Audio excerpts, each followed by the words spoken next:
اب 99 کے کو کے بعد کیا ہوا کہ ان کے ذہن میں شاید کوئی ایسی بات بیٹھ گئی کہ ان کے دل میں ایک فوج کے خلاف ایک کوئی ایسی چیز ڈال دی گئی ہے یا ڈل گئی جس سے کہ ان معاملہ، حالانکہ یہ 99 سے پہلے بھی مطلب 90 کے بعد یہ وزیر اعظم رہے، ان کی وحید کاکڑ کے ساتھ، آصف نواز کے ساتھ، جنرل جہانگیر کرامت کے ساتھ، پرویز مشرف کے ساتھ، ہر ایک کے ساتھ مطلب کوئی نہ کوئی وہ نوک جھونک چلتی رہی، یہاں تک کہ رحیل شریف کے ساتھ بھی۔ پہلی بات تو یہ کہ انہوں نے ایک فورم کو ایڈریس کرتے ہوئے ہندوستان کے بارے میں یہ کہا کہ ہم میں اور ان میں کوئی فرق ہی نہیں، بالکل، اور انہوں نے کہا یہ جو بارڈر ہے یہ ایک ایسی لائن کھینچ دی گئی ہے، جی، ہمارا کلچر ایک ہے، ہمارا کھانا پینا ایک ہے، مطلب آلو شوربہ آپ بھی کھاتے ہیں، آلو شوربہ ہم بھی کھاتے ہیں۔ یہ پھر بول کس لیے بنایا گیا دو قومی نظریے پہ؟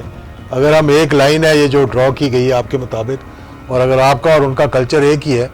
تو اس کا مطلب ہے کہ آپ پہ دو قومی نظریے کے خلاف۔ آپ کو لگتا ہے کہ چلیں یہ جو ابھی پی ڈی ایم کا سلسلہ چل رہا ہے، 8 دسمبر کو انہوں نے فیصلہ کرنا ہے، تو یہ اگر اس حکومت کے خلاف اور پارلیمنٹ یہ سمجھتے ہیں کہ جعلی ہے، سلیکٹڈ ہے سب کچھ، تو پھر یہ استعفے کیوں نہیں دے رہے اعجاز الحق صاحب؟ کیا یہ استعفے بات دیں تو گے؟ دیکھیں بھائی، آپ حکومت ہے، آپ کا کام نہیں ہے کہ جلسے جلوس کر کے اگلے کو بتانا کہ میں بڑا پاپولر ہوں۔ آپ کو تو جو پاپولیرٹی ملنی تھی مل گئی، آپ اسمبلی میں بیٹھے ہوئے، وزیر اعظم کی کرسی پہ بیٹھے ہوئے، مرے تھے جس کے لیے اسی اتار کے، کیا ہے وہ شعر جو کہا جاتا ہے کہ اسی سے جا کے دوائی لینے اچھا، کے لیے ہم جا رہے ہیں۔ وہ ڈائلاگ کی بات، کس سے ڈائلاگ کرنا چاہتے ہیں؟ حکومت سے آپ بات نہیں کرنا چاہ رہے، فوج کو آپ چاہ رہے ہیں کہ جی فوج اپنے دائرے اختیار کے اندر رہے، کانسٹیٹیوشنلی رول کرے، ادا کرے، تو پھر کس سے گفتگو کرنا چاہ رہے ہیں آپ؟ بسم اللہ الرحمن الرحیم۔ السلام علیکم ناظرین، آواز حق میں خوش آمدید۔ ناظرین، آپ جانتے ہیں کہ اس وقت پاکستان جو ہے وہ کرونا وائرس کی ایک جو دوسری بڑی لہر ہے اس کا سامنا کرنا پڑ رہا ہے پاکستان کو، اور اس کرونا وائرس کے دوران ہی جو اپوزیشن جماعتیں ہیں ان کا جو اتحاد پر ایک نئی جماعت تشکیل دی گئی ہے جس کا نام پی ڈی ایم رکھا گیا، اور وہ بضد ہے کہ ہم اس حکومت کے خلاف جو اپنی احتجاجی تحریک ہے اس کو مزید مستحکم کریں گے۔ اس کے سلسلے میں 8 دسمبر کو اسلام آباد میں ایک اجلاس منعقد ہونے جا رہا ہے، اور اس میں ویڈیو لنک کے ذریعے نواز شریف صاحب بھی خطاب کریں گے، اور 13 دسمبر کو لاہور میں مینار پاکستان کے گراؤنڈ میں ایک بہت بڑا وہاں پر کراؤڈ جمع کرنا جا رہے ہیں پی ٹی ایم والے۔ تو اسی حوالے سے اعجاز الحق صاحب آج ہم گفتگو کریں گے۔ تو آپ کو کیا لگتا ہے کہ یہ جو جس طرح جارحانہ انداز میں چل رہی ہے پی ٹی ایم کی قیادت، تو عمران خان کی حکومت گھر جا سکتی ہیں؟ بسم اللہ الرحمن الرحیم۔ دیکھیں، بڑا اچھا گفتگو ہے، ہم نے اس ٹاپک کو لینا تھا کیونکہ کچھ بیچ میں گیپ رہا، اس وجہ سے نہیں۔ پھر ظفر اللہ جمالی صاحب کا جو انتقال ہو گیا اس سلسلے میں پچھلا ہمارا یوٹیوب کا وہ رہا، اس ساری گفتگو اس بارے میں رہی۔ دیکھیں، پی ڈی ایم کے حوالے سے جہاں تک حکومت کا تعلق ہے، اس میں کچھ حکومت کی طرف سے بھی میں سمجھتا ہوں کہ کوتاہی سامنے آئی ہے، اور عموماً حکومتیں جو ہے نا، جو میرے نزدیک میں سمجھتا ہوں، چاہے جو اہم فیصلوں کے حوالے سے کرتی وہی ہیں بعد میں جا کے جو پہلے کر لینا چاہیے، لیکن 100 جوتے اور 100 پیاز کھا کے، یہ ایک مطلب اس تاریخ میں چلے جائیں تو شروع سے لے کے بہت سے حوالے اس قسم کے دے سکتے ہیں، جس میں ایٹمی دھماکہ بھی تھا اور بھی بڑے اس قسم کے واقعات ہیں۔ لیکن پہلی بات تو یہ کہ اپوزیشن کا کام جو ہے نا وہ تو اپوزیشن کرنا ہے، جی، اور اپوزیشن نے ایسے موقع دیکھنے ہیں کہ ان کو ایسا موقع ملے کہ وہ ایک ایسے فیز آف میں آ جائیں، حکومت کے ساتھ کنفرنٹیشن میں آ جائیں کہ اس کو الجھا دیں معاملات کے اندر۔ یہ ہر اپوزیشن کرتی ہے، لیکن اس ایکسٹریم میں پہنچنے تک ایک تو یہ کہ حکومت نے بڑا سخت رویہ رکھا اپوزیشن کے حوالے سے۔ پھر یہ ہے کہ اپوزیشن کے اوپر بہت سے الزامات بھی ہیں، کیسز بھی ان کے چل رہے ہیں، جی، کچھ ثابت ہوئے ہیں کچھ ثابت نہیں ہوئے. کیونکہ یہ جو کہتے ہیں نا جی ہمارے اگینسٹ کوئی کیس ثابت نہیں ہوا، تو 12 ارب روپے تو آصف علی زرداری صاحب کے فلودے اکاؤنٹ میں جو گئے ہیں وہ واپس نیب نے اس لے کر حکومت پاکستان کے اس کے اندر ڈال دیے. اب وہ چاہے کہتے ہیں یہ میرا اکاؤنٹ نہیں تھا یا تھا، لیکن وہ پیسے ریکوری ہوگی، اور میرے خیال میں نیب کے پاس یہی ریکوری ہوگی جو کہ نوکروں کے اور فلودے والوں کے اور رکشے والوں کے اکاؤنٹ سے پیسے انہوں نے ڈالے ہوئے تھے، یعنی ملازموں کے اکاؤنٹ میں بیسیکلی کہہ سکتے ہیں. یعنی چھوٹی مچھلیاں جو ہیں ان کے اوپر تو ان کو مطلب استعمال کیا نا انہوں جی نے، مطلب ان کو تو استعمال کیا کہ ان کے اکاؤنٹ تھے تو انہوں نے ان سے آئی ڈی کارڈ لے کے اکاؤنٹ کھلوا دیے. اس زمانے میں کھل بھی جاتے تھے اور اربوں روپے کی ٹرانزیکشن اس کے اندر سے نکلتی رہی. تو حکومت کو چاہیے تھا کہ وہ اپوزیشن کو انگیج رکھتے پارلیمنٹ کے اندر، اور ایسے بہت سے موقع آئے جس کے اندر وہ ان کو انگیج کر سکتے تھے. یعنی کشمیر کا ایشو آیا، جی کرونا کا ایشو آیا، معاذرہ اتنی ہوگی، پولرائزیشن اتنی ہوگی کہ آپس میں بیٹھنے کے قابل ہی نہیں رہے. بالکل. تو پچھلی حکومت میں بھی اپوزیشن تھی، معاذرہ تھی، سب کچھ تھا، لیکن ایک موقع پر آ کر آپ نے دیکھا کہ پارلیمنٹ کے اندر 16 جماعتیں تھیں. نواز شریف صاحب کے زمانے میں جب دھرنا دیا گیا، جی اس کا نتیجہ یہ نکلا کہ ایک جماعت تو باہر جا کے کنٹینر پہ چڑھ گئی، اور باقی جماعتیں جو پارلیمنٹ کی تھیں وہ ساری اکٹھی ہو گئی، اور پارلیمنٹ کو بچانے کے لیے وہ چاہے دل سے ایک دوسرے کے ساتھ تھے کہ نہیں، کہ آپ نے دیکھا ہوگا بڑی معاذر رہی اس وقت بھی چودھری نثار صاحب اور اعتزاز احسن کے درمیان، اور زرداری کو بھی انوالو ہوئے، سب کچھ ہوا اس کے اندر، لیکن پارلیمنٹ کے حوالے سے سب اکٹھے رہے. موجودہ حکومت کے ساتھ جو اتحادی تھے ان میں سے ایک تو اختر مینگل صاحب نکل گئے، دوسرے اتحادی جو ہیں وہ بڑے ایک کمزور سی رسی کے ساتھ ان کے ساتھ بندھے ہوئے ہیں، جو کسی وقت بھی کھول کے الگ ہو سکتے ہیں. اس میں کاف لیگ بھی ہے، اس میں ایم کیو ایم بھی ہے. دونوں نے بہت سی شکایات ہیں ان کو کہ جی ہماری یہ بات نہیں سنی گئی، ہماری یہ بات نہیں سنی گئی، اور اس کے ساتھ ساتھ کئی مرتبہ انہوں نے چھوڑنے کی دھمکی بھی دی، اور پھر ابھی پرائم منسٹر کو ان کے گھر بھی جانا پڑا، اور اس کے بعد بھی کوئی معاملات ایسے جو ہے سیدھے نہیں ہوئے، جو صحیح اندر کی بات آپ کو بتا رہا ہوں. تو پی ڈی ایم بھی دیکھیں، حکومت اگر ان کو ساتھ لے کر چلتی، کرونا کے حوالے سے ایک کمیٹی بنائی، اس سٹیج پہ جا کے کمیٹی بنائی جب پکی اپوزیشن جو ہے الگ ہو چکی تھی، تو اس کمیٹی کا فائدہ کوئی نہیں ہوا. پارلیمنٹری کمیٹی اس حوالے سے این سی او سی جب بنا، اس وقت ان کو چاہیے تھا کہ اپوزیشن کے بھی ہر جماعت کا ایک ایک رکن اس کے اندر انڈکٹ کرتے تھے، جی تاکہ وہ سارے قوم کو ساتھ لے کر چلتے اور احتیاط کرنے کا طریقہ اور باقی معاملات ان کو بتاتے. وہ بھی نہیں ہوا. پھر یہ ہے کہ اپوزیشن پی ڈی ایم بن گیا اس کے بعد. تو یہ پاکستان ڈیموکریٹک الائنس جس طرح ماضی میں بنتے رہے ہیں، پی این اے بنا، دوسرے آئی جی آئی بنی، بہت سے الائنسز بنتے رہے. اب یہ اچھی بات اس میں یہ ہے کہ یہ جماعتیں صرف اپنے مفاد کے لیے اکٹھی ہوئی ہیں، ان کا نظریہ تو ایک ہے نہیں، دیکھیں نا، کوئی بالکل جو ایک دوسرے کے مفاد کے لیے اکٹھے ہوئے ہیں، کوئی نظریے پہ اکٹھا نہیں ہوا. کوئی نیشنلسٹ پارٹی ہے، کوئی لیفٹسٹ پارٹی ہے، کوئی رائٹسٹ پارٹی ہے، یعنی سارے ایک چیز جو کامن ہے وہ مفاد ہے، اور وہ مفاد اس بات پہ ہے کہ سب محروم ہے پارلیمنٹ سے. بالکل. مطلب اس میں ایک پیپلز پارٹی کا زرداری صاحب تو نہیں ہے پارلیمنٹ میں، لیکن بلاول ہے، نواز شریف صاحب نہیں ہے، مریم نہیں ہے اس کے اندر، فضل الرحمان صاحب نہیں ہے، اچکزئی صاحب نہیں ہے پارلیمنٹ کے اندر. تو ہر کسی کی خواہش ہے کہ ہمیں پارلیمنٹ میں لایا جائے. تو اب یہ جو معاذرہ شروع ہوئی ہے، جلسے جلوس شروع ہوئے،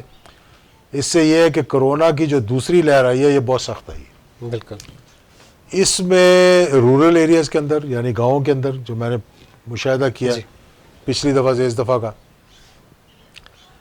کہ بہت سے ایسے واقعات جو پچھلی دفعہ ہلکے سے ہو کر گزر گئے تھے، اب یہ ہے کہ بڑے لیتھل ہو گئے. یعنی یہ اب اگر کرونا کسی کو ہو جاتا ہے تو اس کا بچنا ذرا مشکل ہو جاتا ہے. بالکل. بڑا سخت قسم کی لہر آئی ہے یہ. اب اس کا احساس اپوزیشن نے نہیں کیا، اور بڑے اس قسم کے بیانات دیے ہیں جو کہ کوئی پڑھا لکھا، کوئی پارلیمنٹیرین یا کوئی منجا ہوا سیاستدان نہیں دے سکتا اس قسم کے بیان، جس طرح کہ یہ دے رہے کہ بھائی جس نے مرنا ہے ہمارے جلسوں میں مت آؤ، اس قسم کے بیانات دے رہے ہیں اور بضد ہیں کہ جی ہم نے تو جلسہ کرنا ہی کرنا ہے، حالانکہ سب لیڈرشپ کر چکے ہیں، کوئی پاکستان کے وزیر اعظم رہ چکے ہیں بھائی، کوئی پاکستان کے وزیر رہ چکے ہیں، لیکن سب کو معاذرائی اس حد تک بڑھانے کی ضرورت نہیں تھی تاکہ ایک عام آدمی جو ہے جس کے پاس وہ فیسلٹیز بھی نہیں دیں، کسی امیر کو کرونا ہوتا ہے نا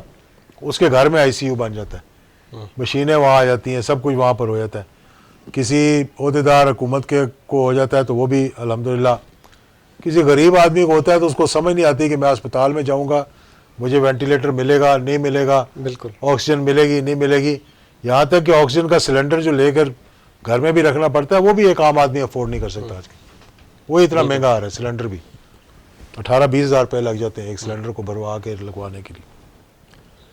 تو اس سلسلے میں یہ سمجھنا کہ لازمی بات ہے کہ ان کو بھی ایک امپائر کی تلاش ہے جو کہ انگلی کھڑی کرے گا کہ نہیں کرے گا، لیکن جو بیانیہ استعمال کیا گیا عائد صاحب، بالکل یعنی پاکستان کی تاریخ میں، بر صغیر کی تاریخ میں نے یہ نہیں دیکھا کہ کسی نے ایسا بیانیہ استعمال کیا ہو، بالکل بڑا دکھ ہوا۔ اور میرے ذہن مطلب میں ابھی تک یہ سوچ کر کئی دفعہ میں پریشان ہو جاتا ہوں کہ اس کی کیا وجوہات ہیں، اور میں یہ کہتا ہوں کہ یہ دانستہ طور پہ شاید نہ کیا گیا ہو، غیر دانستہ طور پر آپ کو الجھا دیا گیا ہے اس بیانیے کی طرف لا کر، جی کیونکہ جو 5th جنریشن یا ہائبرڈ وار جس کو کہتے ہیں، جس کا ذکر DGISPR نے بھی کیا، حکومت نے بھی کیا، اس میں جو سبورجن ہے نا، سبورجن کے اندر یہ کیا جاتا ہے اس کے اندر کہ آپ ان چیزوں کو متنازع بنا دیں جو متنازع نہیں ہیں، یعنی حجاب ہٹا دیں، پردہ ہٹا دیں۔ دہشت گردی یہاں پہ کروائی گئی، یہ بھی ایک ہائبرڈ وار کا حصہ تھا۔ گلبشن یا دیو جیسے لوگ آگے بلوچستان میں انسرجنسی کروائی گئی، آج بھی وہاں EDs لگ رہی ہیں، آج بھی لوگ شہید ہو رہے ہیں، وانا کے اندر آج بھی لوگ شہید ہو رہے ہیں، یہ سب 5th جنریشن وارفیئر کا حصہ ہے۔ پاکستان کے اندر 80,000 لوگ شہید ہوئے، 7-8 ہزار فوج کے افواج پاکستان کے لوگ شہید ہوئے، یہ سب 5th جنریشن وارفیئر۔ بالکل یہ دشمن ہے جو یہ کروا رہا ہے، کوئی اندر سے کوئی معاملہ نہیں ہے، جو اندر سے کھیل رہے ہیں وہ دانستہ طور پہ شاید وہ بھی نہ کر رہے ہوں، غیر دانستہ طور پہ کسی کے اہلکار بن گئے ہوں، کوئی پیسے کے لیے، کوئی کسی اور معاملے کے لیے، بالکل کوئی کسی کو نظریاتی طور پر کھڑا کر دیا گیا ہو، کسی کو دینی طور پہ کھڑا کر دیا ہو کہ جی یہ بالکل ہم یہاں پر کوئی نظام ایسا لے کر آنے کے لیے کر رہے ہیں، جدوجہد کر رہے ہیں، کچھ پیسے کی لالچ میں کر رہے ہیں کچھ، اور اس کا نتیجہ کیا نکلا کہ وہ کنٹرول ہو گیا۔ اب دشمن بڑا پریشان ہو گیا کہ پاکستان نے کیسے کنٹرول کر لیا، تو اب انہوں نے کیا کیا کہ فرقہ واریت کو 2-2.5 ارب روپیہ پاکستان میں پھینکا گیا اس معاملے کے لیے، یہ مطلب انٹیلیجنس کی رپورٹیں، جی اور علماء اکرام کی انٹیلیجنس کے ساتھ اداروں کے ساتھ میٹنگیں بھی ہوئی ہیں جس میں انہوں نے سارا ثبوتوں کے ساتھ ان کو سمجھایا ہے کہ کیا ہو رہا ہے۔ پھر جو کچھ دشمن کر رہا ہے وہ پریس کانفرنس فارن آفس بھی کر چکا ہے اور DGISPR بھی، دونوں اکٹھے بیٹھ کے آپ نے دیکھا ہوگا کہ انہوں نے بتایا کہ دشمن جو ہے ہندوستان جو ہے وہ کہاں پر بالکل یہ معاملات کر رہا ہے اور ڈوسیئر بنا کر باہر کے ملکوں میں بھیجا جا رہا ہے۔ تو ان تمام معاملات کے اندر اب جو یہ کام شروع ہوا ہے کہ سلیکٹرز کو تنقید کا نشانہ بنایا جائے، سلیکٹڈ کو نہ بنایا جائے۔ اب اس میں میرا ایک سوال ہے جی جو میں کرنا چاہتا ہوں ان لوگوں کو جو آج افواج پاکستان کو گالی دے رہے ہیں یا برا بھلا کہہ رہے ہیں اور ہر الزام ان کے اوپر لگا رہے ہیں، پوچھنا میں یہ چاہ رہا تھا اور اس کا جواب ان کو کہیں نہ کہیں دینا چاہیے، دینا پڑے گا، بالکل کہ جب عمران خان صاحب کا دھرنا تھا ہم پارلیمنٹ کے ساتھ کھڑے تھے، نواز شریف پرائم منسٹر تھے، ہم اس کے ساتھ کھڑے تھے، تو کیا اس وقت کے پرائم منسٹر نے اس وقت کے چیف آف آرمی اسٹاف کو بلا کر یہ نہیں کہا تھا کہ جناب میری مدد کریں، اس معاملے کو ڈیفیوز کروائیں؟ اور کیا اس وقت کے چیف آف آرمی اسٹاف نے آرمی ہاؤس کے اندر بلا کر طاہر القادری سے اور عمران خان سے میٹنگ نہیں کی تھی؟ اگر کی تھی تو وہی نواز شریف صاحب جو آج فوج کو برا بھلا کہہ رہے ہیں اور ہر الزام ان پہ لگا رہے ہیں، ان سے پوچھا جائے کہ یہ کون سے آئین کی شک کے تحت انہوں نے فوج کو کے سربراہ کو بلا کر کہا تھا کہ آپ ان کو بلائیں اور اس معاملے کو ڈیفیوز کروائیں، اور انہوں نے ڈیفیوز کروایا پھر اس کو۔ بالکل یہ تو ادارے جو ہیں وہ حکومتوں کے متحد ہوتے ہیں، اور ہر ادارے کا کام ہے کہ ملک کے تحفظ کے لیے، غیر یقینی کی صورتحال کو ختم کرنے کے لیے، پارلیمنٹ کی بالادستی کے لیے اگر کہیں انٹروین کرنا پڑتا ہے تو انٹروین کرتے ہوں۔ تو آپ اب اس کو ان کو تنقید کا نشانہ بنا لیں کہ آپ تو سلیکٹڈ نہیں تھے کبھی بھی، مطلب آپ سلیکٹڈ نہیں تھے کبھی بھی، نہ آپ تو کبھی کسی فوجی کے کندھے پہ چڑھ کر نہیں آئے، آپ نے کبھی کسی مارشل لاء میں کے تحت کام نہیں کیا۔ لیکن جو الیکشن ہوئے اس میں بہت سی، ہر الیکشن پہ 90 سے 88 90 93 97 ہر الیکشن پہ کسی نہ کسی کی تنقید آئی ہے، پر اس طرح کا کبھی نہیں ہوا کہ آپ ایک ایسا شخص جو کہ ملک کا 3 مرتبہ وزیر اعظم رہ چکا ہو، جی جی وہ اس قسم کی گفتگو کرے جن کے ساتھ ہم نے بھی کام کیا۔ اور جنرل صاحب میں یہاں ایک بات کہنا چاہوں گا، پھر مجھے شاید دماغ میں نہ رہے۔ جنرل ضیاء الحق شہید رحمۃ اللہ علیہ کے ساتھ نواز شریف صاحب نے کافی وقت گزارا، وہ ان کو یعنی بہت عزت ان کی کرتے تھے، اور ان کے بعد جتنے بھی چیف آف آرمی اسٹاف لگایا نواز شریف صاحب نے خود لگایا، اور کسی ایک کے ساتھ بھی نہیں بنی ان کی۔ یہ بھی دیکھیں نا، یہ بھی بدقسمتی کی بات ہے کہ بہت تعلق تھا، قریبی تعلق، انہوں نے اس کو نبھایا بھی۔ میں نہیں کہتا کہ انہوں نے کوئی جی ان کے خلاف بات کی ہے، لیکن اندر سے یہ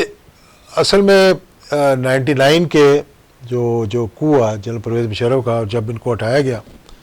کیونکہ میں اس میں وزیر نہیں تھا ان کے ساتھ، مجھے بنایا نہیں تھا وزیر، اپنے کسی وجہ جو بھی وجوہات تھیں، جی جی بعد میں بہت مرتبہ مجھے کہا کہ آپ آ جائیں شامل ہو جائیں، لیکن میں بھی شامل نہیں ہوا۔ میں نے کہا نہیں، ہم آپ کے ساتھ چلیں گے، آپ اعتماد کو بحال کریں۔ یہ وزارتیں بڑی دیکھی ہیں اور آنے جانے والی چیز ہے۔ بالکل۔ اب 99 کے کو کے بعد کیا ہوا کہ ان کے ذہن میں شاید کوئی ایسی بات بیٹھ گئی کہ ان کے دل میں ایک فوج کے خلاف ایک کوئی ایسی چیز ڈال دی گئی ہے یا ڈل گئی، جس سے کہ ان معاملہ، حالانکہ یہ 99 سے پہلے بھی، مطلب 90 کے بعد یہ وزیر اعظم رہے، ان کی وحید کاکڑ کے ساتھ، آصف نواز کے ساتھ، جنرل جہانگیر کرامت کے ساتھ، پرویز مشرف کے ساتھ، ہر ایک کے ساتھ مطلب کوئی نہ کوئی وہ نوک جھونک چلتی رہی، یہاں تک کہ رحیل شریف کے ساتھ بھی بالکل مطلب کچھ معاملات اس قسم کے نہیں بنے۔ جنرل کیانی کا مجھے نہیں پتا یہ اس وقت ان کی حکومت تھی یا نہیں تھی، نہیں تھی۔ بہرحال تو یہ اپنی جگہ سارے معاملات، لیکن جو بھی چیز ذہن میں تھی یا ہے، اس کا یہ مطلب نہیں ہے کہ آپ دیکھیں، انہوں نے دو تین باتیں میں آپ کو بتاتا ہوں۔ پہلی بات تو یہ کہ انہوں نے ایک فورم کو ایڈریس کرتے ہوئے ہندوستان کے بارے میں یہ کہا کہ ہم میں اور ان میں کوئی فرق ہی نہیں ہے، بالکل۔ اور انہوں نے کہا یہ جو بارڈر ہے یہ ایک ایسی لائن کھینچ دی گئی ہے، جی ہمارا کلچر ایک ہے، ہمارا کھانا پینا ایک ہے، مطلب آلو شوربہ آپ بھی کھاتے ہیں، آلو شوربہ ہم بھی کھاتے ہیں۔ یہ پھر ملک کس لیے بنایا گیا؟ دو قومی نظریے پہ اگر ہم ایک لائن ہے یہ جو ڈرا کی گئی ہے آپ کے مطابق، اور اگر آپ کا اور ان کا کلچر ایک ہی ہے، تو اس کا مطلب ہے کہ آپ پہ دو قومی نظریے کے خلاف، بالکل۔ آپ نہیں چاہتے تھے کہ پاکستان پاکستان بنے اور ہندوستان ہندوستان بنے۔ اور پھر آپ نے اگر یاد ہو کہ جنرل ضیاء الحق شہید کے مزار پر کھڑے ہو کر محترمہ پہ الزام لگایا، جو کہ حقائق تھے کہ وہ سکھوں کی فرشتیں انہوں نے ہندوستان کو جو دے دی تھی، تو وہ یہ نواز شریف صاحب نے کھڑے ہو کے تقریر میں کہا کہ تم نے وہ فرشتے ان کو دے کر تو پاکستان کو کمزور کیا۔ تو یہ چیزیں ہیں جو کی گئیں۔ اب مطلب افسوس اس بات کا ہوتا ہے کہ ایک تو وہ میں نے آپ کو بتایا، دوسرا کہ کسی وزیر اعظم نے آج تک یہ کھڑے ہو کر کہا کہ ہماری افواج نے یہ کام غلط کیا ہو۔ یعنی کہ کارگل کے بارے میں میاں نواز شریف صاحب نے ایک نہیں 2-3 مرتبہ کہا کہ میری پیٹھ میں چھرا کھوپا گیا۔ جی یعنی آپ اپنے دشمن کے بیانیے کو ایک مرتبہ نہیں، یہ بار بار میں نے کہا کہ آپ نے اس کو مضبوط کرنے کی کوشش کی۔ بالکل۔ یعنی اتنا بڑا مارکا، اور فوج میں، سیاچن میں، کشمیر میں، لائن آف کنٹرول میں جب تک باڑ نہیں لگی تھی آگے پیچھے جانا ایک نارمل ایکسرسائز ہوتی تھی. کارگل کے اندر بھی اپرچونٹی دیکھی گئی, جگہ خالی تھی, فوج جا کے بیٹھ گئی وہاں پہ اور ایک محاذ زیادہ کھل گیا. کہیں کوئی آل آؤٹ وار تو ڈکلیئر نہیں ہوئی تھی. اگر کسی نے کوئی فیصلہ کیا کہ ہاں جی یہ ہم نے کرنا ہے, ہو سکتا ہے جی او سی کی لیول پہ ہوا ہو,